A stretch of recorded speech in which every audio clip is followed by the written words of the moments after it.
տեսադասի միջոցով կծանոթանանք կրթության կազմակերպման համար շատ կարևոր և հարմար մի գործիքի հետ, որը կոչվում է Google Calendar։ Մուտք գործենք Gmail համակարգ, բացենք calendar.google.com, այնուհետև անցնենք օրացույցի նոր տեսքին, սեղմենք Use New Calendar կոճակի վրա, այնուհետև սեղմենք Upgrade Now։ Օրացույցը կբերվի նոր տեսքի, ամեն դեպքում մենք կարող ենք նաև վերականգնել կրկին հին տեսքը, եթե սեղմենք Settings կոճակի վրա և ակտիվացնենք Back to Classic Calendar։ Այնուհետև սեղմում ենք Back to Classic և վերականգնում ենք հին տեսքը, այժմ սեղմենք Cancel։ Այստեղ ցույց է տրվում օրացույցի տեսքը։ Day տեսքով կարող ենք օրացույցը կարգավորել օրերով, Week տեսքը օրացույցը շաբաթներով, Month ամիսներով, Year տարիներով և այստեղ կա նաև 4 days, այսինքն 4 օրվա համար։ Գոյություն ունի Show Weekends հրամանը, որը թույլ է տալիս, որպեսզի մենք ցուցադրենք շաբաթ և կիրակի օրերը։ Եթե այս ցիտիկը հանենք, այսինքն մեկ կլիկ անենք հրամանի վրա, ապա օրացույցում ցույց չի տրվի շաբաթ և կիրակի օրերը։ Կարող ենք նաև վերականգնել, եթե սեղմենք Show Weekends հրամանը։ Օրացույցի տեսքը կարգավորելու համար սեղմենք Settings մենյուի վրա և Density and Color հրամանի միջոցով կարող ենք կարգավորել օրացույցի տեսքը և գույնը։ Այժմ սեղմենք Settings մենյուն և ընտրենք Settings հրամանը։ Այստեղ կարող ենք կարգավորել Start Weekend On հրամանը, որի միջոցով մենք կարող ենք շաբաթվա սկիզբը սահմանել ոչ թե կիրակին, այլ երկուշաբթին։ Կարող ենք ընտրել սա և Set Custom View այս հրամանով կարող ենք ընտրել ոչ թե օրացույցը ցույց տա 4 օր, այլ 5 օր, 2 օր և այլն։ Back-ով գնանք հետ, դեպի օրացույցը,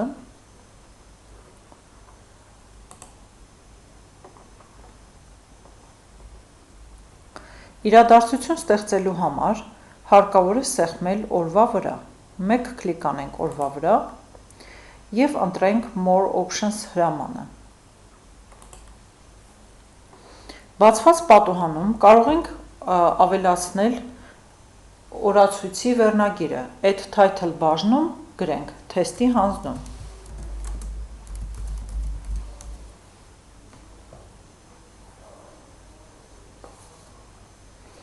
Եթե ընտրենք All Day տարբերակը, ապա այդ իրադարձությունը կտևի ամբողջ օրը և այդ իրադարձության մասին տեղեկություն ստացողը կտեղեկանա, որ այդ իրադարձությունը տևելու է ամբողջ օրը։ Does not repeat, սա նշանակում է, որ իրադարձության մասին տեղեկատվությունը, այսինքն հուշումը, իրադարձության մասնակցելու չի կատարվի, իսկ եթե պետք է ամեն օր, օրինակ, այդ իրադարձության մասնակիցին հիշեցնենք, որ ինքը պետք է մասնակցի իրադարձությանը, կարող ենք դնել daily, այսինքն նա ամեն օր կստանա այդ իրադարձության մասին տեղեկատվություն, կարող է ստանալ ամեն աշխատանքային օր։ Add Location բաժնում կարող ենք ավելացնել այն տեղը, որտեղ պետք է իրադարձությունը տեղի ունենա, օրինակ, ասենք, կրթության գիտության նախարարություն, այստեղ տեղը ցույց է տալիս, նաև կարող է մասնակիցը տեսնել դա Map-ի, Google Map-ի միջոցով, այսինքն քարտեզի միջոցով և հասցեն գրված է։ Add Video Call, եթե ուզում ենք իրադարձության մասնակիցը ստանա նաև Google Hangout-ով տեսանյութ, ապա կարող ենք տալ Add Video Call կամ այս դեպքում խաչով ուղղակի փակենք։ Guest բաժին նախատեսված է նրա համար, որպեսզի մենք հրավիրենք մարդկանց։ Եթե սեղմենք Add Guest բաժնի վրա, ապա կարող ենք ընտրել այն մասնակիցներին, ում ուզում ենք, որպեսզի այդ իրադարձությանը մասնակցի։ Guest can, այսինքն հյուրերը կարող են, այստեղ սահմանված որոշ հատկություններ կան, որոնք մենք թույլ ենք տալիս, որպեսզի հյուրը կարողանա modify event, փոփոխել իրադարձությունը, invite others, հրավիրել այլ մարդկանց, see guest list, տեսնել հյուրերի ցանկը։ Add notification բաժնում կարող ենք ավելացնել զգուշացում, որը կարող է լինել նաև email-ով, և կարող է այդ զգուշացումը ստանալ pop-up պատուհանի տեսքով, այսինքն Google Chrome-ը ավտոմատ բերում է փոքր ավտոմատ աշխատող պատուհան, որտեղ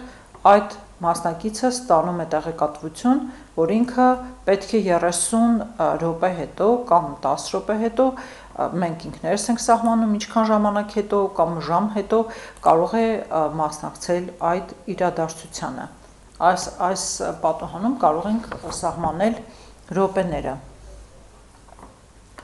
Add description բաժնում կարող ենք գրել հրավերի նկարագրությունը, այսինքն մանրամասնությամբ գրում ենք, թե հրավերը ինչի հետ է կապված, կամ եթե երեխաները այդ պահին պետք է թեստ հանձնեն, կարող ենք գրել սիրելի աշակերտներ, դուք պետք է հանձնեք հետևյալ թեստը։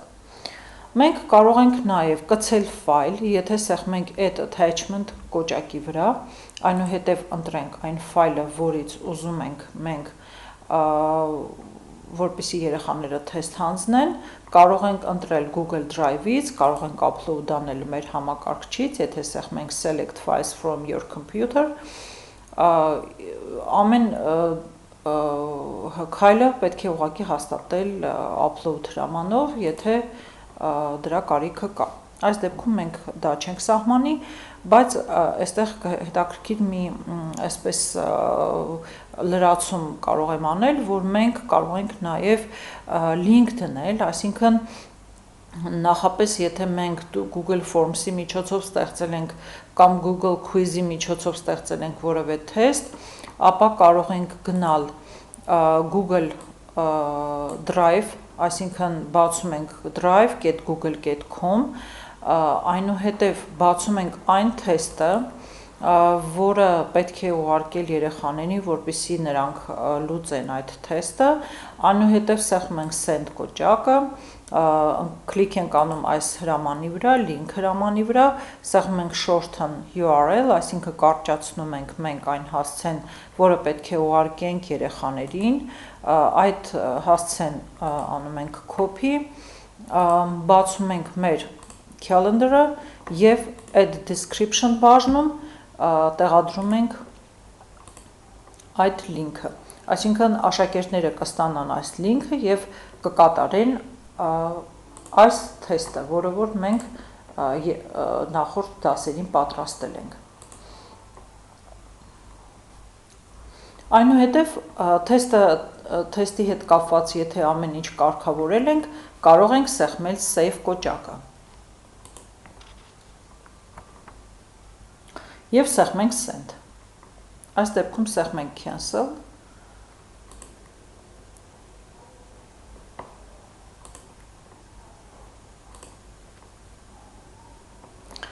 իրադարձությունը եթե արդեն ստեղծել ենք, ապա կարող ենք այն տեղափոխել այլ ժամերի վրա, օրինակ, եթե մենք այս իրադարձությունը վերցնենք և տեղափոխենք այլ տեղեր, ապա իրադարձության ժամը ավտոմատ փոփոխվում է, դուք տեսնում եք այստեղ, տեղադրենք մի քիչ ավելի բարձր, կլինի ժամը, ասենք 10-ից 3-ը։ Կարող ենք իրադարձության ժամի չափը փոփոխել, այսինքն փոքրացնելու դեպքում ժամի չափը փոփոխվում է, այսինքն իրադարձության տևողության հետ կապված կարող ենք փոփոխություններ անել այստեղ։ Պատուհանի աջ ներքևի անկյունում գոյություն ունի create event կոճակը, որը նույնպես իրադարձություն ստեղծելու համար է նախատեսված, այսինքն քիչ առաջվա պատուհանը, որը մենք ստացանք օրվա վրա կլիկ անելով, կարող ենք ստանալ նաև create event հրամանը ընտրելիս։ Այժմ օրացույցը դարձնենք month ամիսներով և տեսնենք, թե ինչպիսի տեսք ունի մեր ստեղծած իրադարձությունը։ Եթե մենք ուզում ենք իրադարձության մասին տեղեկություն ստանալ, ապա կարող ենք իրադարձության վրա ընդամենը մեկ կլիկ անել եւ կտեսնենք ինֆորմացիա այդ իրադարձության հետ կապված։ Այստեղ կլինի այն հյուրերի քանակը, անունը եւ էլեկտրոնային փոստերով ցույց կտրվի այն մասնակիցների անունները, որոնք պետք է մասնակցեն այդ իրադարձությանը։ Այսինքն այս դեպքում, եթե պիտի երեխան թեստ հանձնի, ապա նրա մեյլը այստեղ անունը այստեղ կերևա։ Կարող ենք տեսնել ընկերների օրացույցները add friends calendar հրամանի վրա սեղմելով։ Եթե ուզում ենք օրինակ տեսնել այս ցանկում որևէ մեկի իրադարձությունը, ապա կլիկ ենք անում եւ տեսնում ենք իր իրադարձությունը մեկ այլ գույնով։ Սեղմենք add friends calendar հրամանի դիմաց այս պլյուս նշանի վրա եւ սեղմենք new calendar։ Սեղմենք new calendar-ի վրա եւ ստեղծենք մի նոր օրացույց, գրենք թեստի հանձնում։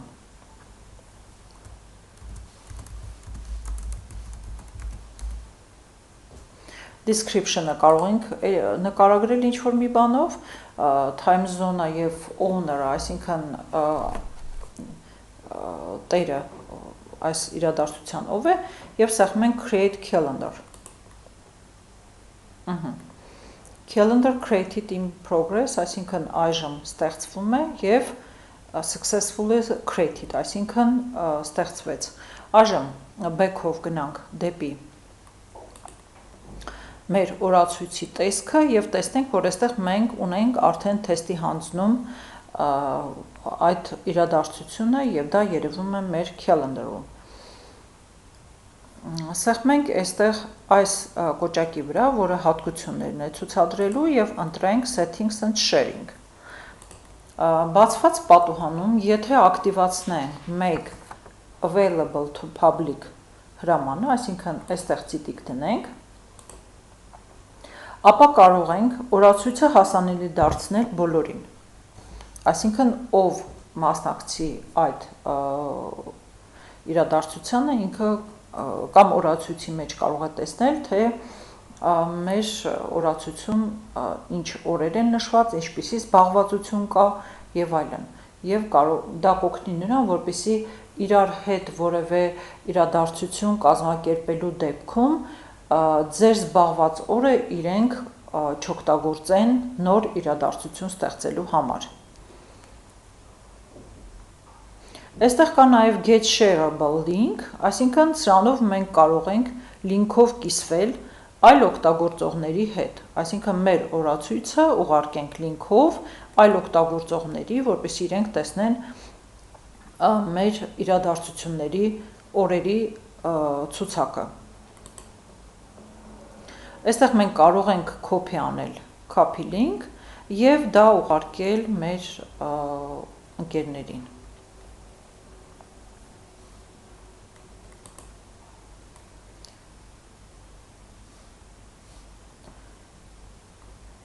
Share with specific people։ Ուրեմն սա օրացույցը հատուկ մարդկանց հետ կիսվելու համար է, եթե մենք չենք ուզում բոլորը մեր օրացույցը տեսնեն, բայց ուզում ենք հատուկ մարդիկ տեսնեն այդ օրացույցը։ Այստեղ սեղմում ենք add people, ավելացնում ենք մարդկանց եւ permission-ով սահմանում ենք, թե ինչպիսի իրավունքներ ունի այդ մարդը մեր օրացույցի նկատմամբ։ Կարող ենք ավելացնել դա email-ով կամ մարդկանց անուններով, add email or name։ Permission-ում կարող ենք սահմանել իրավունքները, օրինակ, մասնակիցը make changes and manage sharing, այսինքն կարող է փոփոխություններ անել իմ օրացույցի մեջ, կարող է միայն տեսնել, ուղղակի մեր իվենտների իրադարձությունների դիթեյլները, այսինքն մանրամասնությունները, բայց չկարողանա որևէ փոփոխություն անել։ Կարող է փոփոխություն անել բայց չկարողանա այն կիսվել որևէ մեկի հետ։ Իսկ սա արդեն եւ կարող է փոփոխություն անել եւ կիսվել որևէ մեկի հետ։ Event notification-ում կարող ենք սահմանել մեր օրացույցի հետ կապված զգուշացումը։ Զգուշացումը կարող է լինել email-ի միջոցով եւ կարող է լինել նաեւ pop-up պատուհանով, այսինքն ինքնաշխատ պատուհանով, որը ավտոմատ կցուցադրվի մեր Google Chrome-ի պատուհանում, այսինքն բրաուզերում, եւ մարդը կտեղեկանա դրա մասին։ Հաջորդը integrate calendar, այսինքն այստեղ մենք ունենք այսպիսի մի հրաման, կոչվում է public URL to this calendar, հասանելի դարձնել այս լինքով, այսինքն մեր օրացույցը, ստեղծված օրացույցը կարող ենք այս լինքով հասանելի դարձնել մեր ընկերներին։ Եվ շատ հրաշալի մի հրաման գոյություն ունի Ambit Code, որտեղ մենք կարող ենք վերցնել, կոպի անել այս մեր Ambit կոդը եւ տեղադրել մեր օրինակ դպրոցի կայքում կամ կազմակերպության կայքում։ Այստեղ մենք customize եւ տեսնենք ինչպիսի տեսք ունի այն։ Դուք տեսնում եք այստեղ այդ օրացույցը եւ եթե մենք այստեղ գրված Ambit կոդը, այսինքն կոդը, որը մենք կարող ենք տեղադրել կայքում, կոպի անենք եւ տեղադրենք մեր կազմակերպության կայքում HTML կոդի մեջ, ապա կարող ենք այսպիսի ուրեմն օրացույց տեսնել նաեւ մեր կազմակերպության կայքում։ Այստեղ հնարավորություն կա օրացույցին տալ անվանում, կարող ենք այնպես անել, որ title-ը վերնագիրը անհետանա, կարող ենք այնպես անել, որ width-ը եւ height-ը, այսինքն բարձրությունը եւ լայնությունը փոփոխենք, փոքրացնենք կամ մեծացնենք, կարող ենք գույները կարգավորել եւ այնուհետեւ սա տեղադրել մեր ինտերնետային կայքում։